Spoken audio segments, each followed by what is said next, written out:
We are going to go from rounds 1 to 4 and tell you the best picks in your upcoming fantasy football draft. Smash the like button, subscribe to the channel if you want to crush your friends in fantasy this year. Starting in round 1 and starting with James Cook, who I absolutely love. You can get this dude with the last pick in the first round. He's going at the 12 spot right now on Sleeper. That is insane to me.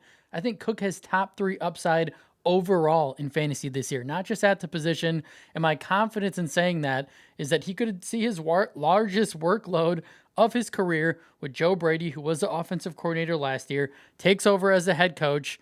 And we know the theme. We know the story with Cook his entire career.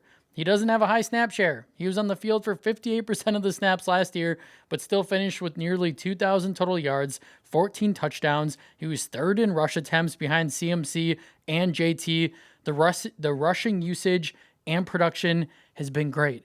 But the way that Cook gets unlocked, we all know, right? It's his work in the pass game. He's had 30-plus receptions in 3 straight seasons. That's just not enough to really have you break fantasy football. But all the reports coming out of Bills camp is that they're throwing to the running back position more often with new offensive coordinator Pete Carmichael, who comes in, who worked under Sean Payton in New Orleans. And when he was a part of Payton's staff with the Saints, they threw the football to the running back position at a very high rate. I don't think it's unrealistic for Cook to see 60, 70 plus targets in 2026 compared to his normal 35 to 40. And if that were to happen, if you take that plus his insane rushing production, he could be the dark horse to finish as the RB1 overall this year, who I mentioned you can get at the end of round 1. All of you who are watching this video will have a shot to draft James Cook in fantasy this year. How exciting is that, right? I would take him over Christian McCaffrey, Jonathan Taylor, Justin Jefferson, and CeeDee Lamb. Moving on to the next player that I want to feature that I think is one of the best picks in round 1, and it's Amon-Ra St. Brown. I would take St. Brown over JSN in fantasy this year. My main concern with Jackson is that they're losing the brains to the operation. Losing Clint Kubiak as offensive coordinator is going to hurt this offense more than people think, along with the fact that they have a ton of question marks at the running back position. So how is this offense going to move the football? How is it going to perform with not a lot of weapons on offense? It's kind of the same wide receiver room. That's a little concerning to me. But what more do we need to see from Amon-Ra St. Brown to give this dude his flowers, give this dude his respect that he deserves in fantasy? He's been a top 5 fantasy receiver in 3 straight seasons. He's one of the safest picks in round 1. And when you hear safe, you kind of think boring, right? No, he's safe, but his upside is through the roof. As long as Jared Goff is under center, even though it's a new offense with Drew Petzing taking over as offensive coordinator, it's not going to matter. Some might be concerned about Sam Laporta now being healthy, but when you're the alpha in the offense, Amon-Ra is always going to get his. I don't think Laporta being healthy matters at all. Draft him with confidence. Feel really good about it. Moving on to round 2, I absolutely love Brock Bowers. If he is on the board in round 2, you draft him. This one can just be simple, right? We just talked about Clint Kubiak, now the head coach for the Raiders.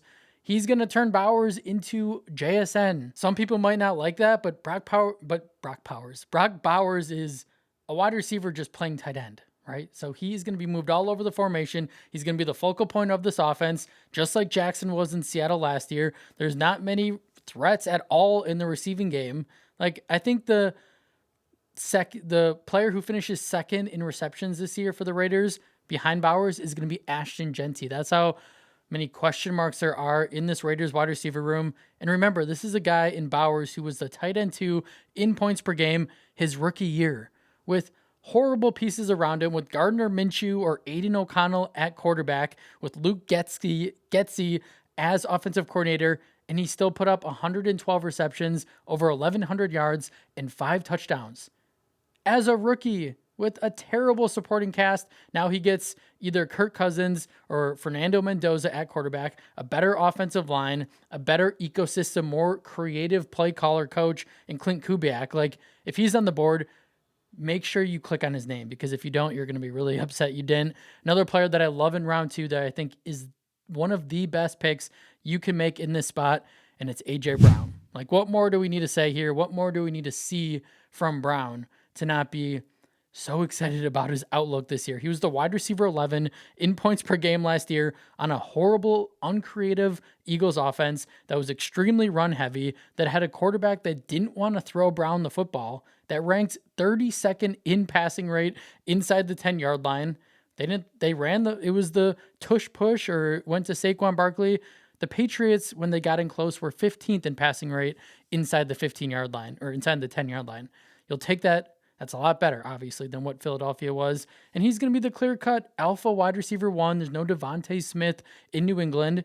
And he has Drake May as his quarterback, who is a much better passer than Jalen Hurts. Strong play caller in Josh McDaniels, who's going to use A.J. Brown all over the field, put him in the slot. He's going to run a ton over the middle of the field, he's been one of the best receivers in the NFL on slant routes, something we didn't really see a lot of in Philadelphia because Hurts was allergic to throwing over the middle of the field, but that won't be the case in New England.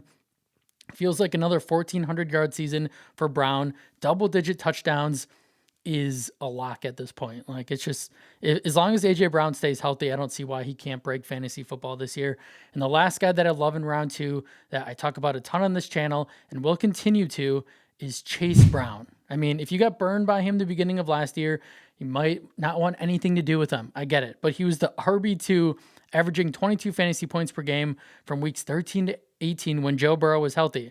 So if Burrow stays healthy for a full season, which I know feels like a big if, there's just not a world where Brown isn't a top 5 back in fantasy. Like, because of everything that he does on this offense, his production in the receiving game is a big reason for my confidence in him in fantasy, in a PPR league, even half PPR. He was 4th in targets at the running back position last year behind only Christian McCaffrey, Jahmyr Gibbs, and Bijan Robinson. Finished 5th in receptions. He's basically Austin Eckler on steroids because he's a much better pure runner of the football than Eckler ever was. And they want to use him in the red zone when they get in close. Brown saw 63% of the team's carries inside the 5-yard line last year. And everything that I've heard so far coming out of camp, coming out of Cincinnati, is they want to feature him even more in this offense. Joe Burrow called him like the second best weapon that they have behind Jamar Chase. Like, it's clear that if Burrow stays healthy, Brown is going to be a monster in fantasy football. And don't let last year deter you from going back to the well. Moving on to round 3, Malik Nabers, who has been a pleasant surprise since training camp opened because he looks much better than the clip that he did at that charity softball game. All the reports coming out that he had to have a cleanup on his knee. He looks great. And yes, the risk is baked into the ADP. You can get Malik Nabers in round 3, who is a Jamar Chase level type of talent. Nabers is one of the best receivers in football, in a great situation with the Giants, with a strong quarterback in Jackson Dart, who is going to be able to get him the football where he doesn't have a ton of competition for targets. Like, anytime you can get a player of Nabers' caliber in round 3, you do it. And yeah, if you're worried about the knee, if you're worried about him coming off a torn ACL, then that's you pretty much saying you don't want to win fantasy football, because the only way to win fantasy is you have to chase upside and you have to take some risks, unfortunately. But I don't feel like it's very risky because Malik Nabers is a dog. He's clearly upset with what happened last year, and he finished as the wide receiver 7 in points per game his rookie season. Like, if he's healthy, if he's on the football field, he is going to be a monster. Another guy in round 3 that I always click on when he's on the board, and it's Bucky Irving, which I know everyone is just taking a pen and just marked him off their draft list. I get it. That's fine. But look, before Irving got hurt last year from weeks 1 to 4, he was the RB9 in fantasy, averaging 18 points per game, didn't score 1 rushing touchdown, and he was still averaging 18 points per game, along with 22.5 touches per game. You're telling me that the Bucs don't want to make him the workhorse just because they signed Kenneth Gainwell? Wake up, people. Gainwell has been nothing but a career backup since he's come into the league, outside of Aaron Rodgers just deciding to throw him the football on every play last year with the Steelers, because that's all they really had outside of DK Metcalf. Like, Gainwell isn't special. Sure, he got $12 million a year or whatever, but they had to pay him that money because that's what the market was. If they wanted to get him as an insurance policy, he's nothing more than an insurance policy, I believe, in Tampa Bay. All the reports now coming out about Bucky is that he's been the dude in practice. He's been the workhorse for the Bucs. Yes, Gainwell is getting on the field in pass down situations, which we kind of expected. So did Rachaad White, a couple years ago. That's fine. But new offensive coordinator, Zach Robinson, has been raving about Bucky, and I think he's going to be the dude in this offense. I think it's going to be very evident once you start watching these Bucs games who the better running back is, who's making the plays, and the coaching staff, and everyone's going to see it, and it's going to be hard to take Bucky off the field. An NFL franchise doesn't care about $12 million a year. I can tell you that. They care about winning football games. Bucky is going to give the Bucs the best chance to win football games on a really healthy offense. Hopefully they stay that way this year. Baker Mayfield is upset that he didn't get paid, so he's going to be playing out of his mind. This is still a really good offensive line in Tampa Bay. It's a perfect situation. You can get a RB1 who could finish top 10 at the position in round 3. And from weeks 12 to 17, if you forgot, in Bucky's rookie year, he was the RB7 in points per game. What are we doing here, people? Please draft Irving in round 4. The best picks in round 4 by far is Ladd McConkey, who was the wide receiver 9 in points per game from weeks 5 to 10 last season, averaging 17.5 points per game in a horrible Chargers offense with a terrible offensive coordinator, with a banged up offensive line that couldn't block a feather. Herbert had no time for Ladd's routes to develop, and he still had a 5-week stretch where he was looking like that dude that he looked like his rookie year, right? Everyone knows the story now. Much better offense with Mike McDaniel, healthy offensive line. This is a really talented receiver. I don't know why people sleep on Ladd McConkey. He's a special route runner. He's faster than you think. He can get open with ease. He's crafty, and he has Justin Herbert throwing him the football.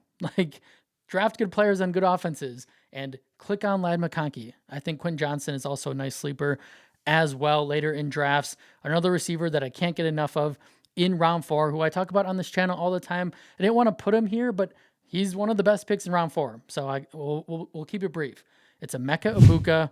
We all know the story. From weeks 1 to 5, he looked like a legend in fantasy. He was the wide receiver 3, outscoring JSN, George Pickens, Jamar Chase. That's all fine and dandy. We know what happened. He got hurt. Everyone got hurt. The second half of the year was a disaster. But the most exciting part about Egbuka this year, not only the fact that Mike Evans is gone and he's the clear number 1 option in the pass game, but it's Zach Robinson coming in as offensive coordinator, who was leading Drake London, where he was offensive coordinator last year in Atlanta, to being one of the best receivers in all of fantasy before he got hurt because of the creativity that Robinson brings. He was moving London in the slot. He's going to put Egbuka as the full-time X receiver, which is beautiful because last year he was trying to learn all the different areas at all the different positions at wide receiver. When Mike Evans got hurt, then he was outside. When Chris Godwin got hurt, he was playing all over. He couldn't master anything. But Zach Robinson said, nope, you're the Z receiver this year. And now he can learn to be dominant at it. And being the Z receiver in an offense is being the guy in the offense. Think of Puka Nacua, Amon-Ra St. Brown. Emeka is going to be in motion a ton. He's going to get all these free releases, all these layup targets, plenty of huge explosive plays where fantasy points are going to come very easy for Emeka this year.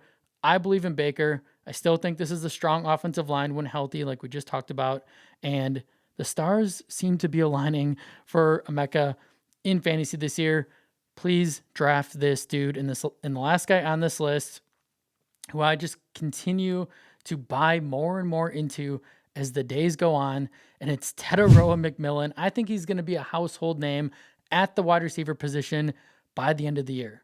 The dude put up 70 receptions, 1,000 yards, and 7 touchdowns in his rookie year on a very low volume passing offense in Carolina that ranked 27th in passing yards per game, 22nd in pass rate over expected. People are like, oh, he's going to stink with Bryce Young. Well, look at what he did as a rookie with Bryce Young, where he was still building rapport and chemistry. On top of the fact that he just mentioned that he put on 15 pounds of muscle in the offseason because he was playing at a lighter weight that he's not used to last year. This is a dude that's 6'5", 220. He's like Mike Evans 2.0.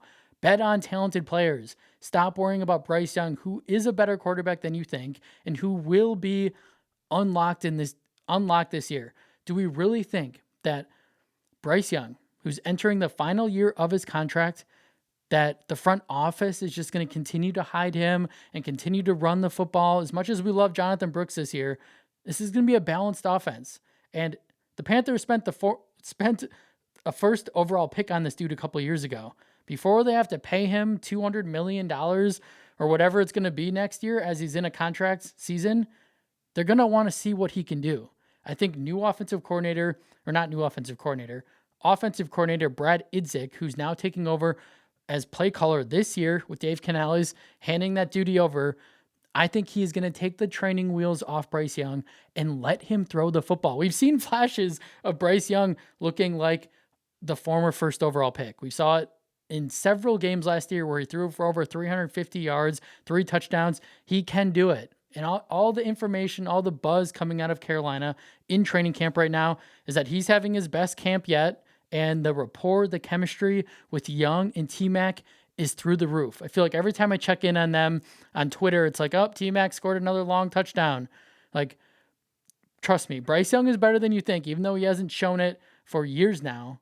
He's going to be unlocked this year. And even if he's like not a superstar, I'm not calling Bryce Young a superstar. Even if he's just average or slightly above average, or Carolina throws the football more than being 27th in pass yards last year. What if they're 18th in passing yards? What's that going to do to T-Mac's stats, right? Like, it's just such a no-brainer for me. I like drafting really talented players, and everything else has a funny way of working itself out. That's all I have for you guys today. Really appreciate all of you watching this entire video, rocking with me this summer. Excited for a really good fantasy football season. Excited for you guys to draft a baller team. If you took anything away from the video, consider leaving a like, subscribe to the channel, hype the video, comment down below, and I'll see you in the next one.